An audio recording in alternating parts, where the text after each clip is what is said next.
So, things are starting to move into harvest time now. Peas, if I can just break that off, are getting ready to be eaten. Lovely. I picked a whole load of these already, and they're going to go towards Sunday lunch today, but there is something incredibly satisfying about eating raw peas straight off the plant, and I think I might just have to have that one and continue to show you around because they are really nice, really sweet. Sorry, it's probably a really dodgy camera angle as well, but as I say, things are starting to get more close to cropping now. Peas are one of the first. I did have some broad beans, but it looks like the jays have had all of those. I anticipate having to net or fence them, but the ones that are up in the middle there, if I want broad beans off of those, I shall have to do something about it. Plenty of lettuce at the moment, as you can see. I'm cutting about 5 or 6 of these a week, which we're eating. Spuds, I dug some spuds yesterday from the end of this row, and I see these are starting to flower as well, so hopefully there'll be plenty of ample supply of spuds over the next coming months really. Leeks, which you probably can't see, but you can probably see the holes, doing quite well, and sweet corn and courgette. So the sweet corn I'm hoping will grow up, and the courgette will grow underneath. That's the theory anyway, we'll see what actually does happen.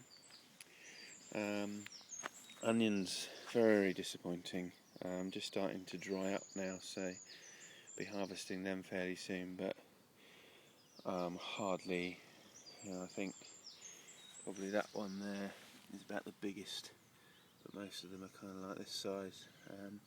Not quite sure what I'm going to do with them. Might pickle them rather than try and use them for cooking because they're just not very good. I put the supports up for the fruit netting yesterday, and that's the job I've come down to do this morning really, is get the netting up, because I've got lots of fruit setting. Raspberries in particular seem particularly good. There are some fruits on the gooseberries, you can see one through the middle there, but not as many as last year.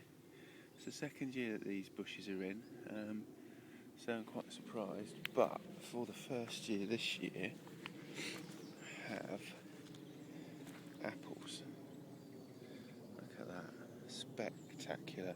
I actually had to thin, you can probably just see where the other stalks were there, I had to thin those out because otherwise they would bruise and knock one another off the apple tree, so I had to thin them out a bit.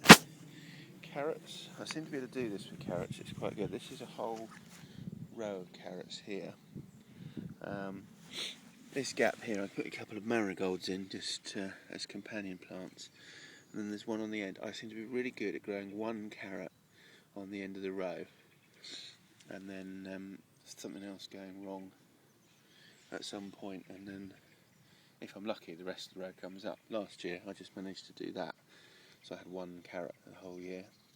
Some more peas over there, later variety coming on.